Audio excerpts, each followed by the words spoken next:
So now let's learn about object lock and synchronization. So suppose you have a earlier in the code we saw an example of the student class. Okay. So again, let's take the same example. We have student class and we are not making it immutable. Okay. So we have private int age and private, let's take it string only for simplicity, name. Okay. And we have getters and setters. Okay. Now you create, and we have constructor as well. So now you create a student object. Okay. Suppose you created a new student object. So as we already learned, this is the heap. This student object will be created on the heap. Okay. So for example, if you do new student and you give Ravi 20. Okay. So this student will be created on the heap. Okay. Now there are multiple threads running in Java. So all of them can access this student object. Okay. Whosoever wants can access. Okay. So what can they access here? Okay. These two properties are private, so they will not be able to access. Okay. But the getters and setters and constructor also only gets called once when you creating object. They'll not be able to access the constructor also for using this object. I'm not talking about the creating new objects. You can create as many objects as you have want. But once you have created an object, now what you can do with that object? Okay. So what they can call is, they can call the getters and setters because these are public. Why this is public and this is private, we have talked about in encapsulation in the earlier chapters. If you have forgotten, revise that topic. Okay. So they can call this getters and setters, which is public. Okay. So this objects, getters and setters, all these threads can call. Okay. So it can happen, for example, it has getAge. Okay. Which returns an integer. So they can call getAge. It can happen that many threads are calling getAge at the same time. All of them can call it at the same time. And similarly, we have setAge.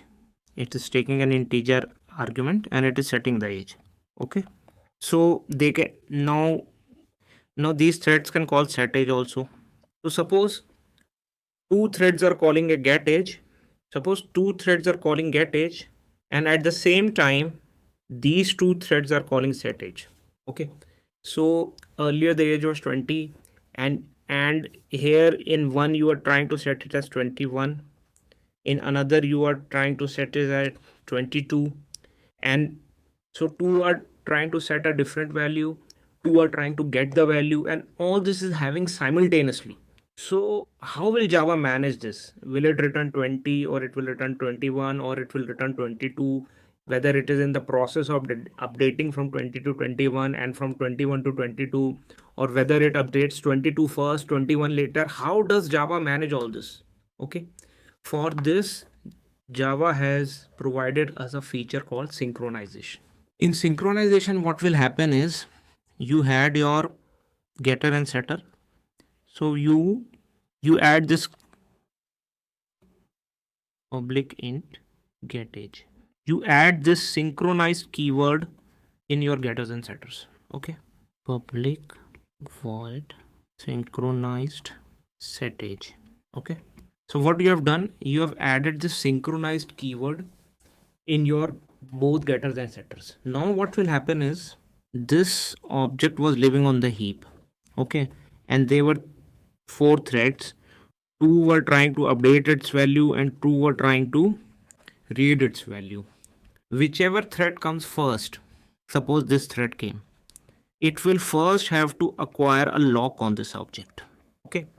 And once it has acquired the lock and it is in the process of getting its age, if in the meanwhile this another thread comes, it will not be able to call the getAge method or any method which is synchronized. Why? Because this thread T1 has the suppose this object is called O, have the lock for object O. So it will have to wait. it will have to wait here. It will continue to wait. This suppose let's call it this thread T2, this thread 3T, this thread T4.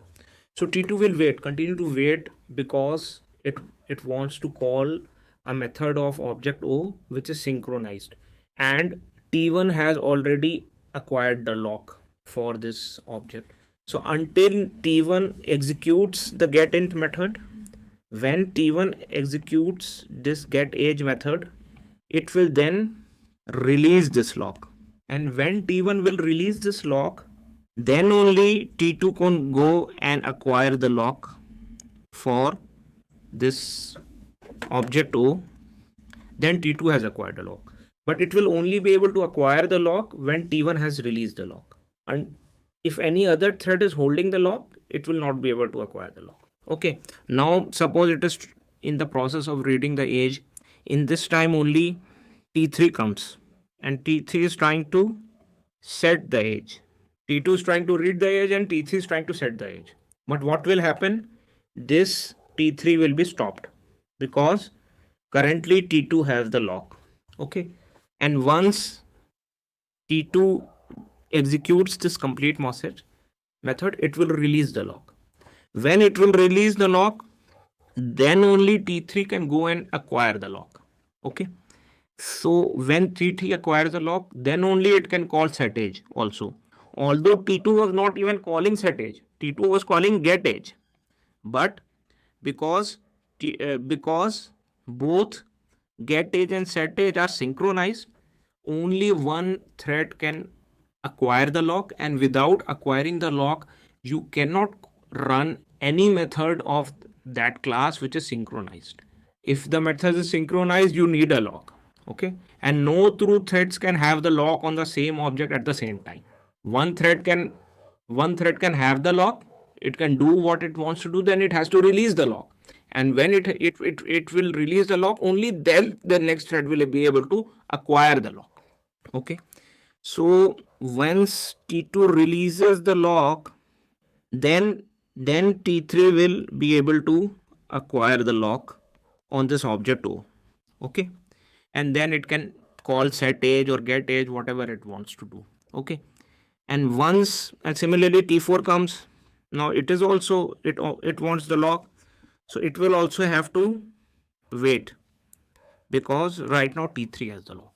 And once T3 executes what it wants to do, it will release the lock, and then only T4 will come and be able to acquire the lock. So friends, this is the most important video in multi-threading. If you are not able to follow this, you will not able to understand multi-threading at all. So you have to understand, every thread has a lock, and every object has a lock, and only one thread can acquire that lock at a time. Okay, so it is very basic. If you follow the basic, you can understand this topic very easily. But if you don't follow the basic, it will become a nightmare for you. Okay, it will cause headache.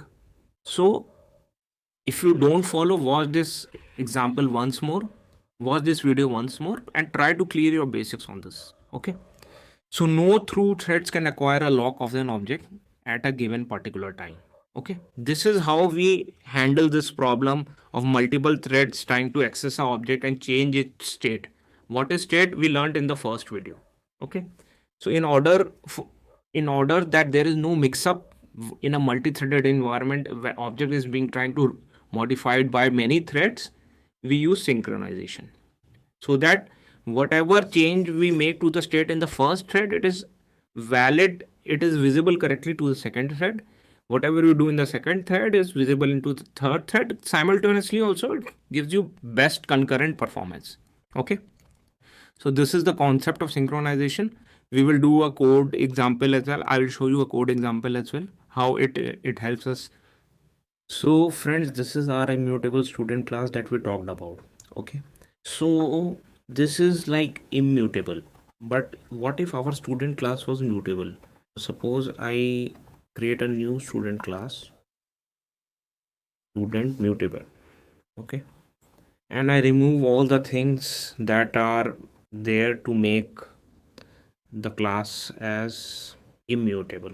Okay, because we want a mutable class. Now this is a simple mutable class for our student class. Okay, so now if we create an object and then someone tries to, so then we set the name as, for example, if we set the name as Ravi and we set the age as 7, and now there are 10 threads which are trying to modify some anyone is trying to modify the age, anyone is trying to modify the name, anyone is trying to modify both, anyone is trying to read both, and all are accessing this object of the student class at the same time.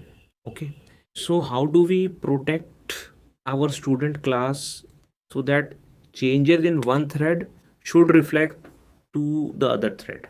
How can we do that? So friends, we have this student mutable object. This is a mutable object, this is not a immutable object. And in this code, what we are trying to do is we are creating two new threads. Okay, and this is thread T1 and this is thread T2. And in thread, and we are basically, here we are creating 5 new threads in this loop. So we are setting the age by calling the current age and adding one to it, and here we are getting the name and calling append on it. Okay, and then we are updating. So we are creating 5 new threads to update the name and age, and 5 new threads to update the name. So whatever previous thread updates, the next thread should, for example, first thread updates the age to 8. Then the thread, when the next thread does this +1, it should first get 8 and then it should add 1 to make it 9. But this might not happen. Let's run and see this. This might not happen. It could be possible that the second thread also gets the age at 7 only, and it also updates at 8, as 8. Otherwise it should have got as 8 and it should update it to 9. So this is kind of race condition. This is called race condition. It can happen in multi-threading. Okay, so let's run this. So we are creating 5 threads to update the age and 5 threads to update the name. Okay, we are using inner classes to create threads. You can check out inner classes chapter. We have a chapter, so you'll be, this format of the creating threads is, we are using a inner class. Okay, and here we are starting both the threads, and then we are joining both the threads to this main method, so that when both complete, then this main method completes. Okay, and then we are getting age. So ideally, when we reach line number 43 and 44, age, if we initially we have created with 20 and John. So after 5 threads, it should be 25, 21, 22, 23, 24, 25. String builder and John, after John, this DOI should be appended 5 times. But let's see what happens. Okay, so I will not run this in debug mode. I will directly run it and let's see the result. If I run this code, you see, this time it has happened consistent: 21, 22, 23, 24, 25. Okay, no problem. 5 times DOI has been appended to John. But if I run it many times, suppose, there is no guarantee that this will happen. Okay, maybe we have added this sleep. Let's remove this sleep. Okay, I had just added so that it becomes a little bit slow, but instead of making it slow, let's make it fast. Okay, let's try many times. So you see what has happened here. Thread 1 has been called 2 times, and then T1 has been called 2 times, and then T2 is calling. So this is the order of processing is not consistent here. Okay, so friends, you can see that here first name is accessed, then age is accessed, then name is accessed, then age is accessed, then name is accessed. It is happening in a sequential way, but there is no guarantee that it will always happen in a sequential way. Okay, if I run it many times, you can see here age is accessed, then name is accessed, then again name is accessed, then age is accessed, then name is accessed, then it is consistent, but here it is inconsistent.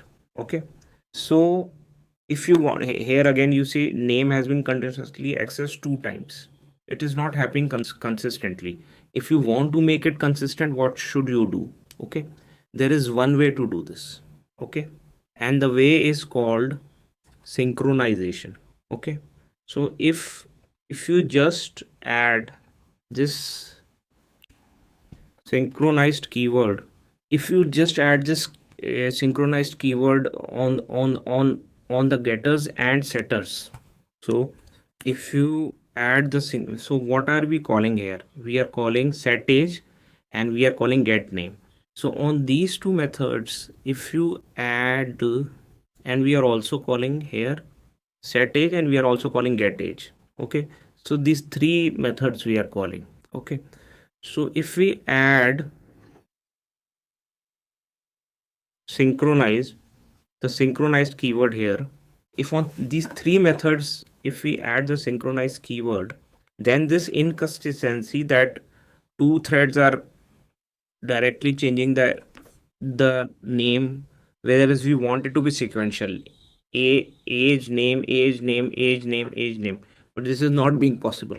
If we just add this one synchronized keyword, and if we run this again, and if we run it many times,